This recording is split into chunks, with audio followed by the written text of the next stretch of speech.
Thank you, Mary. Thanks, Ray, for having me. And as a former Baptist minister, I usually don't need a mic.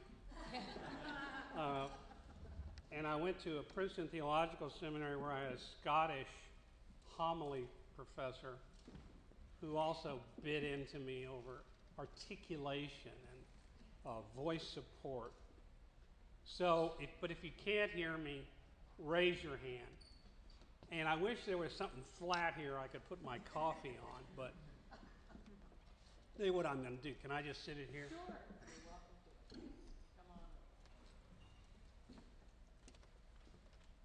You know, we discussed, Ray and I, what I should talk about tonight, and we settled on the topic of Catholic identity. And we hear a lot about Catholic identity when it comes to education, Catholic education at all levels. How many of y'all went to Catholic schools? And then we hear about it in politics quite a bit, when politicians claim to be Catholic and some people disagree. But as I started thinking about the topic, I thought to myself, isn't Catholic identity an odd sort of thing for Catholics to be talking about at all? I mean, if we were a meeting of dog lovers, the Association of Dog Lovers, would we be asking about our identity? If we were at the local garden party, would the ladies argue about who really belongs there and who doesn't? If we were members of the Steelers fan club and got together, do they discuss their identity? I looked it up in the Catechism of the Catholic Church. The phrase Catholic identity is not to be found anywhere. There is one place where the word identity is used to talk about the identity of the church, and it says this: the church is ultimately one, holy, Catholic, and apostolic in her deepest and ultimate identity. Thus, being one, that's unified, two, holy, set apart, Catholic, universal, and apostolic, meaning passed down evangelically through the bishops. That's what makes our church Catholic. But it says nothing about what makes the Catholic identity of its individual members. So the question that we're posing tonight is not even to be found in the Catechism, and I don't think in the documents of Vatican II. So I think it's kind of important to ask ourselves, why do we debate this at all? The phrase identity crisis was first coined by a psychologist that you'll know, Erik Erikson, back in the 60s. When else, right? The 60s. And he wrote, and this went like wildfire through the Catholic Church. I mean, the use of Erik Erikson's psychology was one of the reasons the nuns in California stopped wearing their habits. There's a direct line between the influence of Erik Erikson and the disorder among the orders of sisters, especially on the West Coast in the 60s and 70s. But what Erikson makes a valid point. When do we have an identity crisis? It's when we no longer feel the sameness, the sense of sameness in the group or community that we belong to. When we begin to feel that we don't share the same values, the same point of view, the same passions, the same interests, then we wonder, well, do I belong here? Who am I? Should I call myself this? And I think that our identity crisis as Catholics manifests itself when we start asking, who can we call a good Catholic? So-and-so is a good Catholic. So-and-so is a good Catholic, and you fill in the blank. What is it? He goes to Mass regularly. He works at the soup kitchens, right? He sent all his kids to Catholic school. You start filling in. So-and-so is a good Catholic. Now, I'm not going to go back historically, because everybody knows the story of how we Catholics entered our phase of having identity crisis. Because it clearly goes back to the era following Vatican II, in the confusion about what the teachings of that council were, and the way in which the teachings were hijacked by the New Yorker magazine and other media in a series of articles by a Jesuit writing under a pseudonym. And so this was a complete transposition of the true teaching of Vatican II, to a different, call it liberal, agenda. And it was very confusing and divisive. This was followed by a very steep decline in Mass attendance, in Catholics going to confession, and particularly in vocations. So what happened was that Catholics in the 70s, because the Second Vatican Council ended in the 60s, of course Humanae Vitae came right on the tail of that, trying to correct some of the ways in which Vatican II was being used. And it was clear that Catholics, as you might put it, were not in Kansas anymore. Things were not like they used to be. Not everybody was comfortable at the same table. Toto was not around. And things were all shook up. Now, even though the phrase Catholic identity is not found in the Catechism, and that it came out, the idea of an identity crisis came out of secular psychology, the notion of Catholic identity finally entered into official Catholic documents in 1990 with the publication by St. John Paul II of Ex Corde Ecclesiae, from the heart of the church.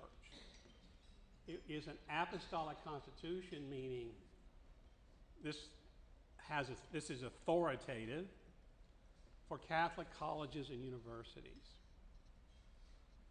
He published Ex Corde Ecclesiae because Catholic schools at every level were going all over the place, literally.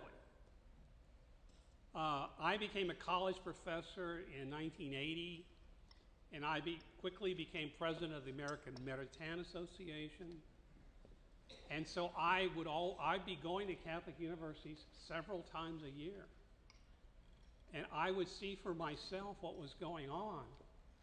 And I did not recognize it as the church I converted to.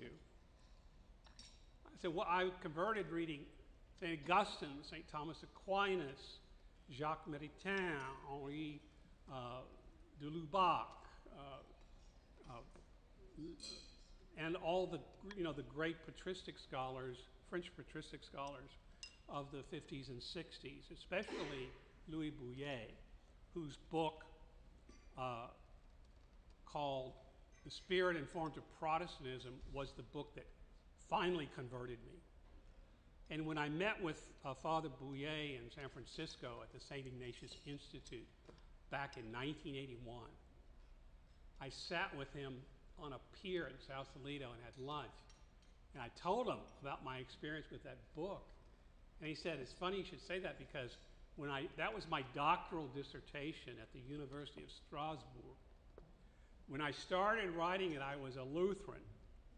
When I finished it, I was a Catholic. But in Ex Corde Ecclesiae, St. John Paul II talks about Catholic identity throughout.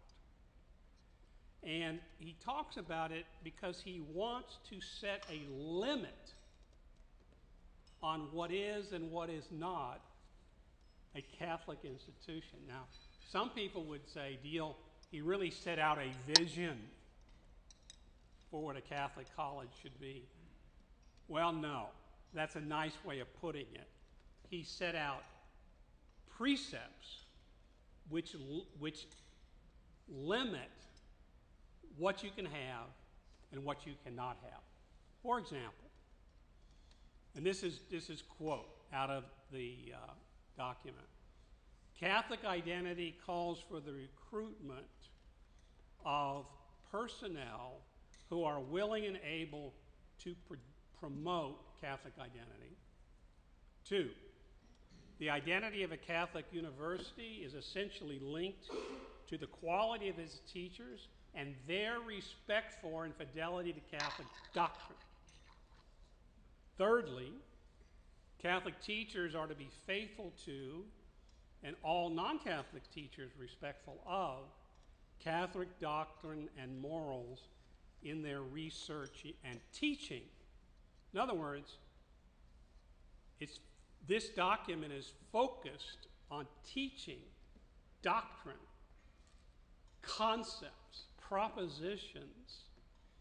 It's not based upon some kind of commitment to creating good feelings all over the campus about being Catholic. Think about what the creed is.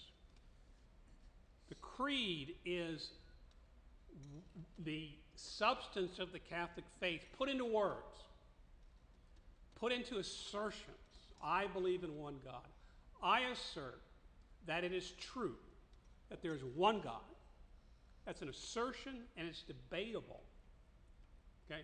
And all the sentences of the creed are the truth of the Catholic faith put into simple sentences which make assertions about the nature of the cosmos and the nature of human existence and the need for redemption. So we are not talking about things that are ambiguous. The core of Catholic teaching is not ambiguous. It's perfectly clear. So when you look around the nation's colleges, Catholic colleges, universities, you don't see this. I mean, you can go to the Cardinal Newman site. Cardinal Newman Society has been studying and rating Catholic universities since I came to Washington. I met him, Pat Riley, the year he started it. I think it was 1995 or 6. And it's grown tremendously since I met him. And I'm not even going to tell you the number of Catholic colleges and universities the Cardinal Newman Society thinks are really Catholic out of the 250 or so. I will point out a couple of things. That most Jesuit colleges no longer call themselves Catholic. They have a Jesuit identity, not a Catholic identity. And when you ask, why did you change it?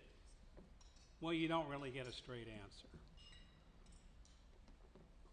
Now, I want to demonstrate or illustrate how this struggle over Catholic identity is felt, experienced by all of us in the language that is used and the language that is avoided by Catholics. Okay. We have the warm and fuzzy words, affirmation, acceptance. inclusion, compassion, justice, love. Nobody gets upset when we use those words, at least in theory. But let's talk about some of the unfuzzy words, the words that turn people off, the words that we are sometimes encouraged not to use. Believe me, I've been encouraged not to use, discouraged from using them many times. Okay, here are some of these words. Authority, magisterium, salvation, law, scandal, penance, sin, hell, damnation, excommunication, abortion, contraception. Notice there are more of them than the warm and fuzzy words. And that's because a lot of the traditional language and concepts of the Catholic faith are now appear to be or felt to be too harsh, too off-putting, too condemning, too judgmental. And it's turning people away from the church. Well, if you look at mass attendance, it doesn't appear that the new embrace of the fuzzy words is increasing mass attendance, because it hasn't. So let's play a little game. Let's ask ourselves just what beliefs and convictions a person needs to have to possess a Catholic identity. Now, you don't have to raise your hand. You can if you want. You can keep your own decisions to yourself, but let me throw it out there. To be a Catholic, to have a Catholic identity, do you have to believe in a supernatural, immaterial God? In other words, can you be a Catholic without believing in God? Maybe you believe in the God of nature, like Spinoza. But I say, yeah, you got to believe in God. And he's got to be not nature or the prime mover or prime force or the élan vital. It's got to be up there and immaterial. Okay. What about the Trinity? Three-person God, Father, Son, Holy Spirit. Jesus, fully divine, fully human. The Holy Spirit, speaking through the prophets. All equally divine, all belonging to God, in complete unity. Do you have to believe in the Trinity? What do you think? Okay. We're doing the easy ones first. What about the life, death, and resurrection of Jesus Christ? He lived, he died, and he was resurrected on the third day. Does a Catholic need to believe that? Okay. What about this? Now we're starting to get harder now, because we're getting more specific, and we're getting closer to those off-putting words, right? Do you have to believe in the afterlife? Do you have to believe in heaven? Yes. Do you have to believe in hell? Yes. I noticed the number of yeses went down a little bit there. Yeah, I mean, we don't hear a lot about hell, do we? Where souls are spend eternity separated from God because that's where they wanted to be. Just like the angel Lucifer did. He didn't want to he didn't want to be obedient to his creator, so he just decided, I'll have my own kingdom. And if you've read Dante Inferno, you realize that Dante explains so brilliantly that these are all souls who chose to be where they are. They weren't forced to go there. Okay, what about the sacraments. Do you have to believe in the sacrament? Now that's a big question because it includes a lot of different sacraments, but everybody here knows what they are, don't you, right? Baptism, confirmation, so forth. Do you have to believe in the sacraments? Yes. God, we keep, the numbers of yeses keep shrinking. Because so few Catholics go to confession. That's a sacrament, right, Father? And yet, it's become a kind of, well, maybe at Easter kind of thing for most people. All right. Do you have to believe in the priesthood? Yes. Oh, there are lots of yeses there. Okay. Because it's really the priesthood that distinguishes the Catholic Christianity from other denominations. I mean, some highfalutin Anglicans or Lutherans might claim it, and good for them. Let them claim it, at least they know what's true, and they want to make it their own. Fine. So you have to believe in the priesthood, meaning that there's a mediator standing who represents Jesus Christ, who stands between you and the Father. A mediator who, except for marriage or maybe some other, is one who enacts the sacrament. All right, now we're going to get into tough territory. Do you have to believe in moral absolutes? Okay, let me ask about a few specific ones. Do you have to believe that abortion, except in the case of the life of the mother, is always wrong? It's always a sin. To put your name, to put the plaque out in front of your house, I'm a Catholic. Do you have to believe that abortion is morally wrong? Gosh, soft voices there. Soft voices. Because obviously we have all these Catholics, if you look them up in Wikipedia, Catholic politicians, members of, governors, members of the House, members of the Senate, so forth, who put Catholic under their identity, but they don't believe that. They don't believe it. They might try to say like Mario Cuomo, they privately believe it. They don't want to impose their will on other people politically. But if you go back to the teaching, you realize you can't do that. What about, do you have to believe that euthanasia is wrong?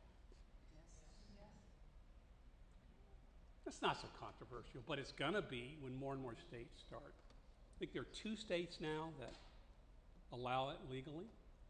And of course, in Holland, you're lucky if you get to 65 before they put you to sleep. And what about contraception?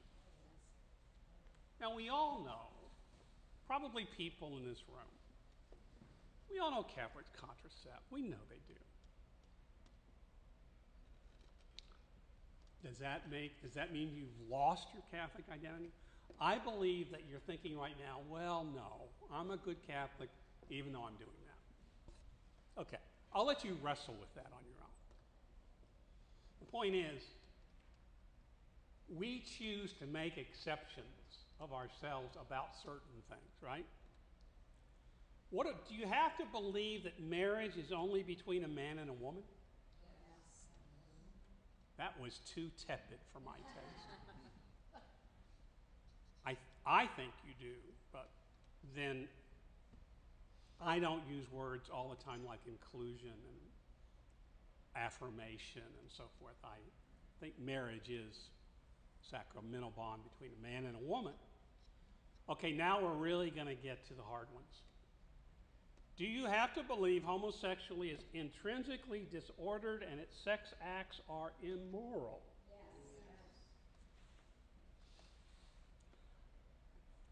Note that is Catholic teaching, and we all know that it's being challenged today even by some in the priesthood. I noticed that when we got to the question of moral absolutes, things got a little tougher for us to answer. We've already talked about Catholic politicians. I've mentioned faculty members at Catholic schools. We have homosexual couples in Catholic theology departments that are married. I would say that most of the Catholic theology departments of the major schools are entirely happy with that. And when it comes to homosexuality, think of the priests and even bishops who are using warm and fuzzy words to paper over moral absolutes in the name of being pastoral. By the way, I'm all for being pastoral. But I don't want to be a pastoral in a way, or I don't want my desire to be pastoral to mean I have to present a false version of the Catholic faith. In other words, I want to be honest. I'm not going to say it, but my very best friend my entire life was a homosexual.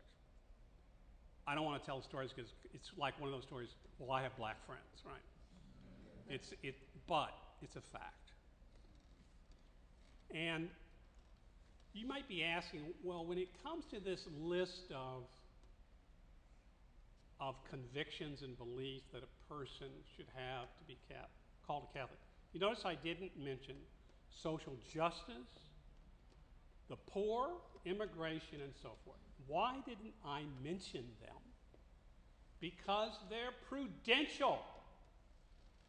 The way in which a moral absolute is involved, for example, in the issue of immigration, is by the principle from which all Catholics should reason down to a policy of a nation, a state, or a community to deal with immigration. So the moral absolute is not in, you can't have a wall, for example. The moral absolute is that you need to welcome the stranger. How do you do that?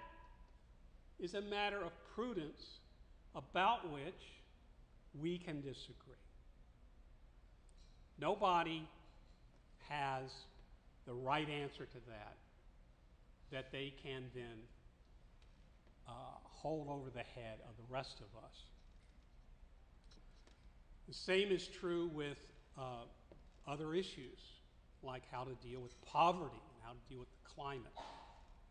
Sadly, I have found, and this is in my political work, what I always have run into in all 4 presidential elections I've been involved in, is that you run into a lot of people who want to make moral absolutes out of prudential matters, and therefore, if they can make immigration a moral absolute, well, I'm right on immigration, even if I'm wrong on abortion. You're wrong on immigration, even if you think you're right on abortion. So we're even. My moral absolute is Trump's, your moral absolute. But, let's even get down closer to the earth. Sadly, I have found that some Catholics' idea of Catholic identity is, well, I was taught by the nuns. I should say that in a Yankee accent or a Boston accent. Well, I attended Catholic schools. I'm Catholic. I was baptized and confirmed. I was married in the church. My kids were brought up Catholic. We go to church regularly. That's their notion of Catholic identity. It doesn't go any further than these associations, even though the going to church regularly is a more serious one. It doesn't go to where it gets difficult. Now, believe it or not, in spite of my reputation, I am not interested in passing judgment on whether someone is or is not Catholic. Though, of course, outer limits like cannibalism, I would say that's not Catholic. The rub comes when someone publicly or institutionally declares themselves to be Catholic, then judgment becomes fair game. We all know the tragic history of our Catholic politicians since Roe v. Wade. There's no need to discuss it. It's a scandal of such gigantic proportions that it would take a very long book to thrash it out. But I ask you, is it any wonder why Catholics are confused? Is it any wonder why there's an identity crisis? Is there any wonder why they're asking, well, who's a good Catholic? Let me suggest in closing a litmus test, which you can apply in whatever way you wish. You don't have to apply it the way I would. But here's the litmus test. A good Catholic is someone who embraces and confesses the teaching of the church, the teachings of the church that are unpopular, that invite criticism and scorn, that are costly to their reputation and to their social and economic status in society. In other words, good Catholics are those who are willing to bear the cross. Thank you very much.